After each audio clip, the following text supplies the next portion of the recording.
What happens when temptation whispers? This is the story of Adam and Eve in the Garden of Eden.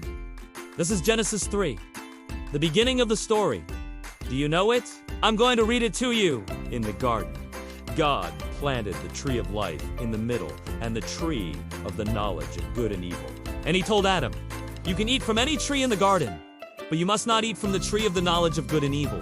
For when you eat from that tree, you will surely die." Now, the serpent was the most cunning of all the wild animals that the Lord God had made. He said to the woman, "Did God really say, 'You must not eat from any tree'?" When the woman saw that the tree was good for eating, and that it was also pleasing to the eye and desirable for gaining wisdom, she took the fruit and ate it.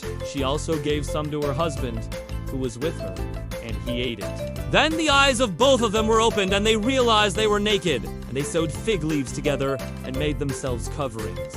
And the Lord God said, "Behold, the man has become like one of us in knowing good and evil. And now, lest he reach out his hand and take also of the tree of life and eat and live forever."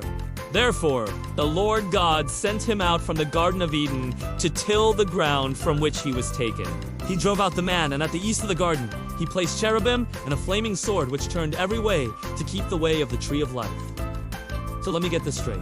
God created this beautiful garden. He put Adam and Eve here. They were to not eat from this tree right here. Why? Because if they did, they would die.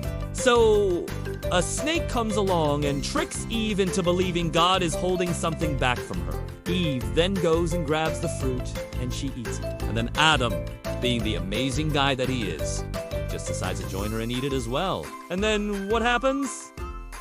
Their eyes are opened.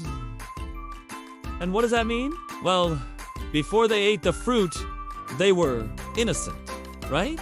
They didn't know what it meant to be sinful. But after they ate the fruit, they suddenly became aware of their sinfulness. Suddenly, they realized they were naked. Before, they didn't know. They didn't care.